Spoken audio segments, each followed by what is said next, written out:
অন্য রকমের chicken recipe রান্না করার জন্য চেষ্টা করছি। তো ফার্স্টেই আমি তেলটা গরম করে নিয়েছি, তাতে দিয়ে দিয়েছি 1 চামচ চিনি। ঠিক আছে, এবার এখানটায় আমি দিয়ে দেবো কিছু গোটা গরম মশলা আর হচ্ছে জিরে ফোড়ন দিয়ে দিয়েছি। এবার এটাকে একটুখানি ভালো করে নাড়াচাড়া করে নেবো। তো দেখা যাচ্ছে এখানটায় চিনিটা ভালোভাবে ক্যারামেলাইজ হয়ে গেছে।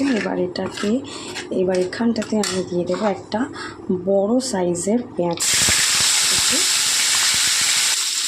এটাকে ভালো করে নাড়াচাড়া করে নেবো, একটু লাল লাল করে ব্রাউন করে ভেজে নেবো, লাল লাল নয় ব্রাউন করে ভেজে নেবো। জিরে গোটা গরম মশলা সব কিছু ফোড়ন দিয়ে পেঁয়াজকে স্লাইসগুলো দিয়ে বেশ একটু ব্রাউন করে ভেজে নিয়েছে, বেশ একটা সুন্দর স্মেল বেরোচ্ছে। এবার এখানটায় দিয়ে দেবো একটা মিডিয়াম সাইজের টমেটো কুচি দিয়ে এবার এটাকে আবারও ভালো করে নাড়াচাড়া করবো, টমেটোটা একটু নরম হওয়া পর্যন্ত। টমেটোটা একটু নরম হয়ে গেলে টমেটোটাও ভালোভাবে গলে গেছে, দেখাই যাচ্ছে বেশ ভালো গলে গেছে। এবার এখানটায় আমি দিই এই ম্যারিনেট করা চিকেন। এখানে বলে দিই কী কী দিয়ে ম্যারিনেট করেছিলাম। এখানে আদা পেঁয়াজ রসুন বাটা, হলুদ লবণ জিরের গুঁড়ো, ধনের গুঁড়ো আর লাল লঙ্কার গুঁড়ো আর সর্ষের তেল দিয়ে আমি এটাকে ম্যারিনেট করে রেখেছিলাম। এবার এটাকে আমি এই চিকেনটাকে ম্যারিনেট করা চিকেন এর মধ্যে দিয়ে দেবো।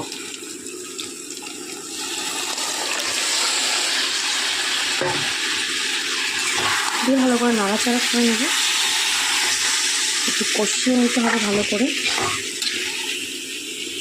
যেহেতু মাংসটাতে চিকেনটাতে একটু চর্বি আছে, সুতরাং তেল গলবে একটু পরেই, দেখা যাবে। তো আমি তার আগে একটু ভালো করে কষিয়ে নিয়ে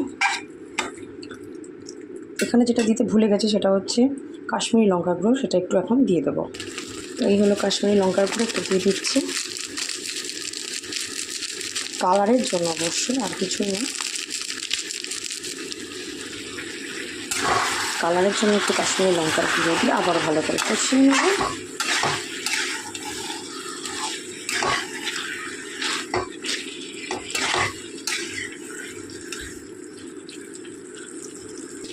দেখা যাচ্ছে এই মশলা থেকে তেল বেরোতে শুরু করে দিয়েছে, তার মানে চিকেনটা বেশ এখানে চিকেনটা ভালোভাবে কষানো হয়ে গেছে। দেখা যাচ্ছে এখানটাতে যেটা আমাকে করতে হবে সেটা হচ্ছে কিছু ভেজে রাখা আলু আমি অ্যাড করে দিলাম, একটা অপশনাল, যদি তোমাদের ইচ্ছা হয় দেবে, নাহলে দিও না।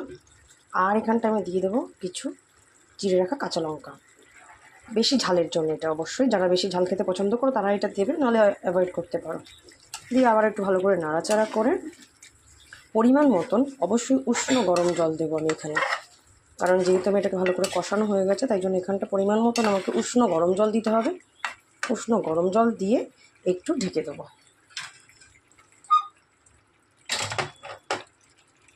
যে উষ্ণ গরম জল দিয়ে দিলাম, বাস। এবার এটাকে আরেকবার একটু ভালো করে নাড়াচাড়া করে নেবো। নাড়াচাড়া করে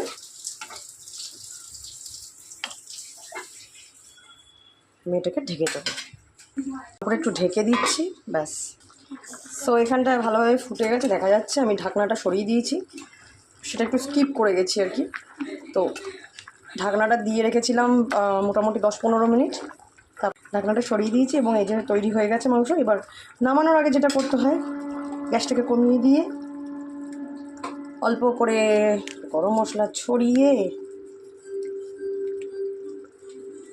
হালকা হাতে নাড়াচাড়া করে ব্যাস, আর কিছু না, গ্যাস অফ। সো ব্যাস, তৈরি হয়ে গেল আজকের সানডে স্পেশাল চিকেন কারি। দেখতেও যেমন লাল রগরগে লাগছে, খেতেও সেরকম টেস্ট হবে। গরম গরম ভাত দিয়ে লাল রগরগে এই চিকেনের ঝোল দিয়ে আজকে সানডেটা একদম জাস্ট জমে যাবে। সো তোমাদের কাছে কেমন লেগেছে রেসিপিটা অবশ্যই জানাতে ভুলো না। আর এরকম রেসিপি দেখতে হলে আমার চ্যানেলটাকে সাবস্ক্রাইব করে পাশে থেকো। আজকের মতো টাটা, আবার দেখা হবে পরের কোনো ভিডিওতে। Bye, see you.